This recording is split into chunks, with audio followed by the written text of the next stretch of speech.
हमारा गाँव मोरी मैया हो काली माई बाड़ी हमारा गाँव। माई के बसेरा बन मिया के पेड़ावा, माई के बसेरा बन मिया के पेड़ावा बहे ठंडी छाँव काली माई बाड़ी हमारा गाँव मोरी मैया हो काली माई बाड़ी हमारा गाँव।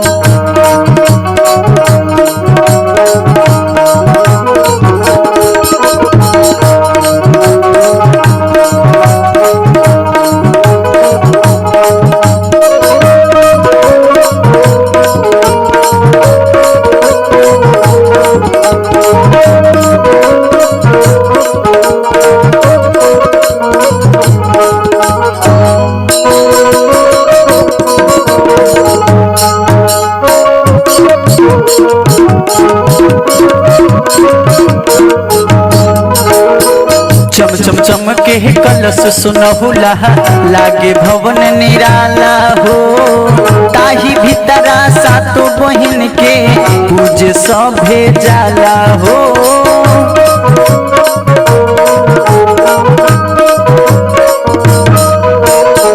चम चम चम के कलश सुनहुला लागे भवन निराला हो, ताही भीतरा सातो बहिन के पूज सभे जाला हो।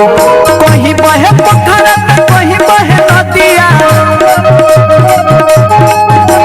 कहीं बहे पोखरा कहीं बहे नदिया जे में चले ना काली माई बाड़ी हमारा गाँव मोरी मैया हो काली माई बाड़ी हमारा गाँव।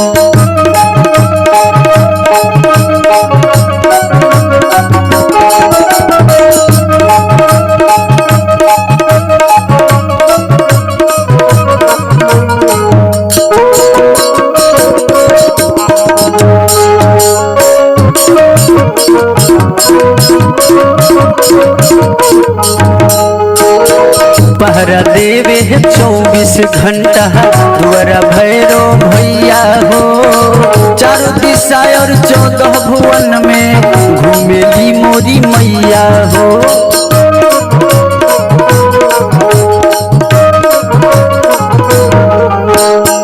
पहरा देवे 24 घंटा द्वारा भैरो भैया हो, चारों दिशा और 14 भुवन में घूमेली मोरी मैया हो। घरे घरे घूमेली सेवका के अपना, घरे घरे घूमेली सेवका के अपना देखे खातिर भाव काली माई बाड़ी हमारा गाँव मोरी मैया हो काली माई बाड़ी हमारा गाँव। माई के बसेरा बन मिया के पेड़ावा, माई के बसेरा बन मिया के पेड़ावा बहे ठंडी छाँव काली माई बाड़ी हमारा गाँव मोरी मैया हो शीतला माई बाड़ी हमारा गाँव मोरी मैया हो काली माई बाड़ी हमारा गाँव मोरी मैया हो काली माई बाड़ी हमारा गाँव।